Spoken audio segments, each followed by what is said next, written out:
بسم الله الرحمن الرحيم. نحمده ونصلي على رسوله الكريم أما بعد.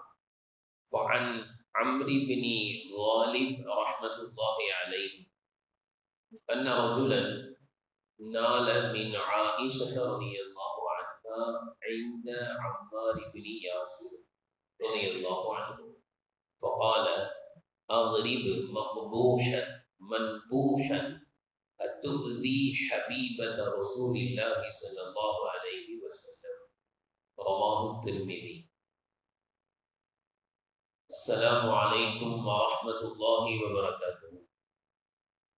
حضرت عمرو بن غالب ரஹ்மத்துல்லாஹி அலைஹி அவர்கள் கூறுகிறார்கள், ஒரு மனிதர் அம்மார் பின் யாசிர் ரலியல்லாஹு அன்ஹு அவர்களிடம் அன்னை ஆயிஷா ரலியல்லாஹு அன்ஹா அவர்களை பற்றி தவறாக பேசினார். உடனே அம்மார் பின் யாசிர் ரலியல்லாஹு அன்ஹு அவர்கள் இழிவடைந்தவனாகவும் விரட்டியடிக்கப்பட்டவனாகவும் இங்கிருந்து விலகி என்னை விட்டு தூரமாக சென்று விடு என்று கூறி, இன்னும் அல்லாஹ்வின் தூதர் ஸல்லல்லாஹு அலைஹி வஸல்லம் அவர்களின் நேசத்திற்குரிய அன்னை ஆயிஷா ரலியல்லாஹு அன்ஹா அவர்களையா நீ அவமரியாதை செய்கிறாய் என்று கூறி அவனை மிகவும் கடுமையாக எச்சரித்தார்கள். அம்ரி பனு காலிப் ரஹ்மத்துல்லாஹி அலைஹி அவர்கள் கூறுகிறார்கள், ஒரு மனிதர் அம்மார் பின் யாசிர் ரலியல்லாஹு அன்ஹு அவர்களிடம் அன்னை ஆயிஷா ரலியல்லாஹு அன்ஹா அவர்களை பற்றி தவறாக பேசினான். அம்மார் பின் யாசிர் ரலியல்லாஹு அன்ஹு யார் என்றால் மிகப்பெரிய சஹாபி, மிகவும் வயதில் மூத்த சஹாபி, ஆரம்ப காலத்திலேயே இஸ்லாத்தை ஏற்றுக்கொண்ட சஹாபி, இஸ்லாத்திற்காக பல தியாகங்களை செய்த சஹாபி. நபி ஸல்லல்லாஹு அலைஹி வஸல்லம் அவர்கள் இந்த உலகத்தை விட்டு மறைந்த பிறகு நீண்ட காலம் வாழ்ந்த ஒரு சஹாபி. அப்படிப்பட்ட ஒரு மூத்த சஹாபியிடம் ஒருவன் சென்று அன்னை ஆயிஷா ரலியல்லாஹு அன்ஹா அவர்களை பற்றி ஏதோ தவறாக பேசினான். உடனே அந்த சஹாபி அவனை பார்த்து, அவ்ரிப், இங்கிருந்து நீ என்னை விட்டு சென்று விடு, நிற்காதே என்று விரட்டினார்கள். அவனை மக்பூஹன் என்று கூறினார்கள், இடிவடைந்தவனை, யாரை பற்றி பேசுகிறாய்? அல்லாஹ்வின் தூதர் ஸல்லல்லாஹு அலைஹி வஸல்லம் அவர்களுக்கு நேசத்திற்குரியவர்கள் அவர்கள். அல்லாஹ்வின் தூதர் ஸல்லல்லாஹு அலைஹி வஸல்லம் அவர்கள் யாரை விரும்பினார்களோ, யாரை நேசித்தார்களோ அவனை குறை சொல்கின்ற துணிச்சல் அவனுக்கு எவ்வாறு வந்தது என்பதாக, அல்லாஹ்வின் தூதரே நேசிக்கின்ற ஒருவரை நீ எப்படி இவ்வாறு பேசலாம் என்று கூறி அவனை விரட்டி அடித்தார்கள் என்பதாக நாம் பார்க்கிறோம்.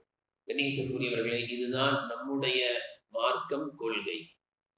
எந்த சஹாபியை குறித்தும் அல்லாஹ்வின் தூதர் ஸல்லல்லாஹு அலைஹி வஸல்லம் அவர்களுடைய நேசத்திற்குரிய ஆரம்ப காலத்தில் இஸ்லாத்திற்காக பாடுபட்ட பல கல்வி ஞானங்களை நம்மிடம் சேர்ப்பதற்கு காரணமாக இருந்த சஹாபாக்கள் யாரை குறித்தும் நாம் தவறாக பேச மாட்டோம். கண்ணியத்திற்குரியவர்களே, குறிப்பாக அன்னை ஆயிஷா ரலியல்லாஹு அன்ஹா அவர்களை குறை பேச நபி ஸல்லல்லாஹு அலைஹி வஸல்லம் அவர்கள் எப்பொழுதும் இடம் கொடுத்ததே கிடையாது.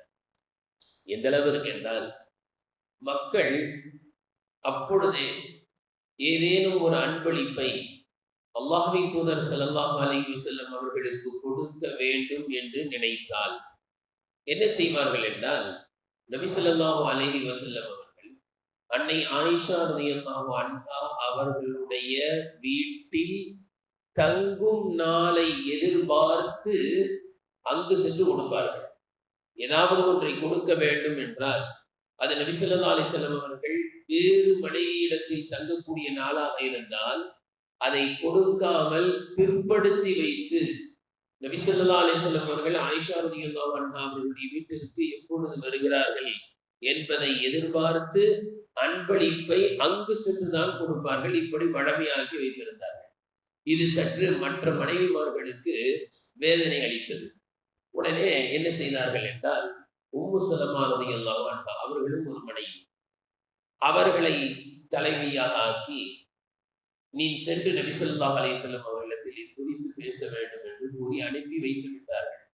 உம்மு சலமா ரலியல்லாஹு அன்ஹா அவர்களும் நபி ஸல்லல்லாஹு அலைஹி வஸல்லம் அவர்களிடம் வந்து, மக்கள் எப்பொழுதாவது ஏதேனும் ஒரு அன்பளிப்பை தங்களுக்கு தர வேண்டும் என்று நினைத்தால் கூட, ஆயிஷா ரலியல்லாஹு அன்ஹா அவர்களுடைய இல்லத்தில் தாங்கள் இருக்கும் பொழுதுதான் தருகிறார்கள். எங்களுடைய இல்லங்களில் இருக்கும் பொழுது அவர்கள் தருவதே கிடையாது. எனவே தாங்கள் மக்களிடத்தில் இப்படி அறிவிப்பு செய்ய வேண்டும். நீங்கள் எதையாவது கொடுக்க வேண்டும் என்றால், நான் எப்பொழுது எங்கு இருக்கிறேனோ அங்கே வந்து தந்து விடுங்கள் என்று நீங்கள் சொல்ல வேண்டும் என்று வேண்டி கேட்டுக்கொண்டார்கள். நபி ஸல்லல்லாஹு அலைஹி வஸல்லம் அவர்கள் அதை கேட்ட பிறகு அமைதியாக இருந்தார்கள். எந்த பதிலும் தரவில்லை. மீண்டும் இரண்டாவதாக அனுப்பி வைத்தார்கள். என்ன சொன்னார்கள் நபி அவர்கள்? எதுவும் சொல்லவில்லை. அப்படி என்றால் மீண்டும் சென்று சொல். இரண்டாம் முறையும் நபி ஸல்லல்லாஹு அலைஹி வஸல்லம் அவர்கள் அமைதியாகவே இருந்தார்கள். மூன்றாம் முறையும் உம்மு சலமா ரலியல்லாஹு அன்ஹா அவர்கள் சென்று பேசிய பொழுது நபி ஸல்லல்லாஹு அலைஹி வஸல்லம் அவர்கள் சொன்ன வார்த்தை என்ன தெரியுமா? நான் ஆயிஷா ரலியல்லாஹு அன்ஹா அவர்களிடத்தில் இருக்கும் பொழுது மக்கள் அன்பளிப்பை தருகிறார்கள் என்று நீங்கள் பேசுகிறீர்கள். ஆனால் ஒன்றை நான் உங்களுக்கு கூறுகிறேன். நான் ஆயிஷா ரலியல்லாஹு அன்ஹா அவர்களுடன் இருக்கும் பொழுதுதான் அல்லாஹ் கூட வகியை அனுப்புகிறான். உங்களிடத்தில் இருக்கும் பொழுது வகி வருவதில்லை. இப்படிப்பட்ட ஆயிஷா ரலியல்லாஹு அன்ஹா அவர்களிடத்தில் நான் இருக்கும் பொழுது மக்கள் அன்பளிப்புகள் தருவதை தடுக்க வேண்டும் என்று நீங்கள் சொல்கிறீர்களே என்று சொல்லி அனுப்பி வைத்திருந்தார்கள். இருந்தும் கூட அதற்கு அடுத்து உம்மு சலமா ரலியல்லாஹு அவரிடத்தில் பேசிய பொழுது, நான் இனி செல்ல மாட்டேன் என்று கூறிய பிறகு ஃபாத்திமா ரலியல்லாஹு அன்ஹா, அல்லாஹ்வின் தூதர் ஸல்லல்லாஹு அலைஹி வஸல்லம் அன்பு மகள், அவர்களிடத்தில் சென்று சொன்னார்கள்.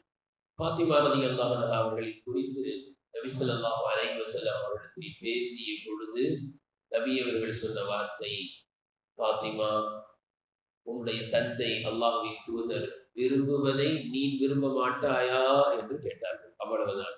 ஃபாத்திமா ரலியல்லாஹு அவர்கள் அப்படியே திரும்பி வந்து விட்டார்கள். இதெல்லாம் அன்னை ஆயிஷா ரலியல்லாஹு அன்ஹா அவர்களுடைய சிறப்பை நமக்கு எடுத்துச் சொல்கிறது. கண்ணியத்துக்குரியவர்கள், எனவே சஹாபா பெருமக்கள், நபி ஸல்லல்லாஹு அலைஹி வஸல்லம் மனைவிமார்கள், இவர்களுடைய கண்ணியம் இஸ்லாமியர்களுடைய இதயத்தில் எப்பொழுதும் இருக்க வேண்டும். அல்லாஹ் தஆலா உயர்ந்தவர்களை உயர்ந்தவர்களாக பார்க்கின்ற நல்ல பக்குவத்தை அல்லாஹ் நமக்கு வழங்குவானாக.